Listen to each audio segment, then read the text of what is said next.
Ça fera une longue histoire sur les matériels de transport public. Nous sommes nés en 1955 à Albi et depuis toujours nous travaillons sur ces matériels roulants de transport de voyageurs. Des autobus, mais aussi au fil des années, des cars, des tramways, des métros. En 2014, on décide d'engager l'entreprise vers une nouvelle stratégie complémentaire. On va devenir un constructeur d'autobus et on décide de faire un véhicule à traction électrique, un véhicule le plus vertueux possible d'un point de vue environnemental. Rapidement, la technologie hydrogène s'impose par rapport à la batterie qui aurait pu être l'autre option du zéro émission. Nous faisons ce choix-là qui a beaucoup de pertinence pour cette mobilité lourde et durable.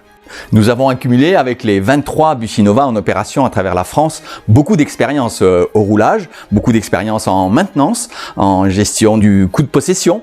C'est ainsi qu'il était temps de passer à une nouvelle génération de produits en utilisant la force de tous nos fournisseurs clés pour utiliser des composants les plus modernes du marché. Et ainsi, nous avons décidé de lancer la deuxième génération de produits, le produit iCity, qui est maintenant en production dans nos ateliers.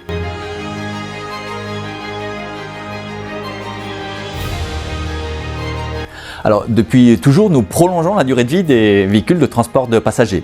Et puis, nous construisons un autobus hydrogène. Il était donc quelque part évident que nous pouvions accumuler ces deux savoir-faire. Et nous avons ainsi conçu un kit de rétrofit à destination d'un autocar. Nous remplaçons ici le moteur, la boîte de vitesse, par une chaîne de traction hydrogène.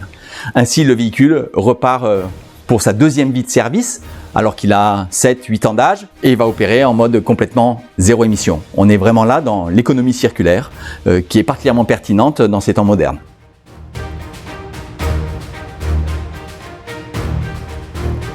On a vraiment la volonté de participer à cette décarbonation du transport public. C'est essentiel pour la qualité de l'air, mais aussi au vu des enjeux climatiques. Il faut aller vers de la mobilité collective de plus en plus, et autant que cette mobilité soit vertueuse. C'est sur quoi nous travaillons en proposant des solutions dans le transport urbain, dans l'interurbain avec ce kit de rétrofit que nous avons conçu pour aussi répondre à d'autres enjeux, les enjeux de la réindustrialisation, mais aussi ces enjeux de la souveraineté de notre pays avec la technologie hydrogène. Le rétrofit va permettre de décarboner les flottes rapidement. Puis il faut savoir qu'il n'y a pas d'offre de véhicules neufs hydrogène sur le marché.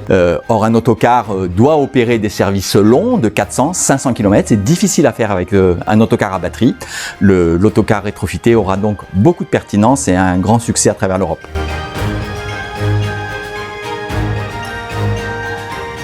Et avec l'ensemble de ces programmes, avec les équipes qui arrivent, qui vont encore nous rejoindre, on est vraiment pour moi au cœur de la RSE, la responsabilité sociétale d'une entreprise.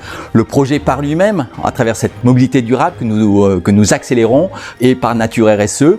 Et puis ensuite, il y a tout ce qui va autour, la passion des équipes, l'intérêt technologique de ce que nous faisons, et puis l'enjeu d'essayer de proposer des solutions et de proposer des solutions qui vont faire que la qualité de l'air va être meilleure, que les gaz à effet de serre soient moins nombreux par cette mobilité collective décarbonée.